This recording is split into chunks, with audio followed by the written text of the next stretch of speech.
வணக்கம். இந்த வீடியோவில் எதை பற்றி பார்க்க போறோம்னா, மத்திய அரசு ஊழியர்களின் முக்கியமான 2 கோரிக்கைகள் நிறைவேறுமா என்பது குறித்த புதிய அப்டேட்டை பற்றி தான் பார்க்க போறோம். அது என்னன்னு தெரிஞ்சுக்கிறதுக்கு முன்னாடி நீங்களும் நம்ம சேனலை சப்ஸ்கிரைப் பண்ணல, சப்ஸ்கிரைப் பண்ணி பக்கத்தில் இருக்க பெல் பட்டன் நீங்கள் மறக்காமல் ப்ரெஸ் பண்ணி வச்சுருங்க. அப்போ தான் நான் முக்கியமான தகவல் உங்களை வந்து சேரும். இப்போ வாங்க வீடியோக்குள்ளே போகலாம். கொரோனா காலகட்டத்தில் முடக்கப்பட்ட அகவிலைப்படி நிலுவைத் தொகையை பற்றி விவாதங்கள் மீண்டும் தொடங்கியுள்ளன. நீங்கள் ஒரு மத்திய அரசு ஊழியரா?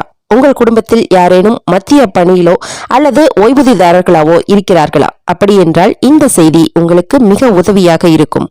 மத்திய அரசு ஊழியர்கள் மிக விரைவில் சில நல்ல செய்திகளை பெற உள்ளனர். அவற்றை பற்றி இங்கு காணலாம். கொரோனா காலகட்டத்தில் முடக்கப்பட்ட அகவிலைப்படி நிலுவைத் தொகையை பற்றிய விவாதங்கள் மீண்டும் தொடங்கியுள்ளன. கொரோனா தொற்றின் போது உருவான அசாதாரண சூழலை சமாளிக்க மத்திய அரசு ஊழியர்கள் மற்றும் ஓய்வூதியதாரர்களுக்கு ஜனவரி 1, 2020 முதல் ஜூன் 30, 2021 வரையிலான அகவிலைப்படி முடக்கப்பட்டது.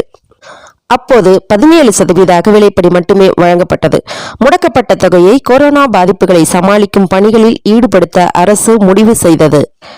கொரோனா காலகட்டத்தில் முடக்கப்பட்ட டிஏ அரியர் தொகையை மீண்டும் அளிக்க வேண்டும் என மத்திய அரசு ஊழியர்கள் மற்றும் ஓய்வூதியதாரர்கள் தொடர்ந்து அரசிடம் கோரிக்கை விடுத்து வருகின்றார்கள். இதற்காக அவர்கள் உச்சநீதிமன்றத்தை அணுகினர்.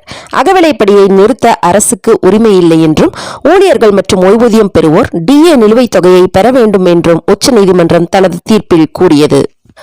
உச்சநீதிமன்றத்தின் தீர்ப்பின் அடிப்படையில் ஊழியர் அமைப்புகள் பல முறை அரசாங்கத்திடம் டிஏ நிலுவைத் தொகையை வழங்குமாறு கோரிக்கை விடுத்துள்ளன.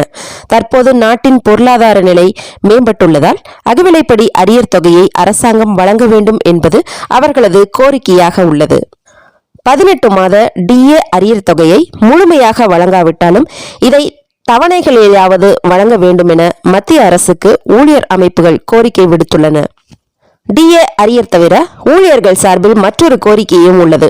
ஃபிட்மென்ட் ஃபேக்டரை அதிகரிக்க வேண்டும் என்ற ஊழியர்கள் நீண்ட நாட்களாக கோரிக்கை விடுத்து வருகின்றனர்.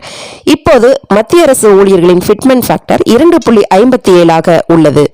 இதை 3.68 மடங்காக உயர்த்த வேண்டும் என ஊழியர் சங்கங்கள் நீண்ட நாட்களாக கோரிக்கை விடுத்து வருகின்றனர்.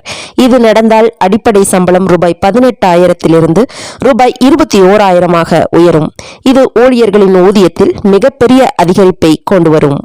மேலும் இது போன்ற முக்கிய தகவல்களுக்கு நீங்களும் நம்ம சேனலை சப்ஸ்கிரைப் பண்ணலன்னா சப்ஸ்கிரைப் பண்ணி பக்கத்தில் இருக்க பெல் பட்டனை மறக்காம பிரஸ் பண்ணி வச்சிருங்க. அப்பதான் முக்கியமான தகவல் உங்களை வந்து சேரும்.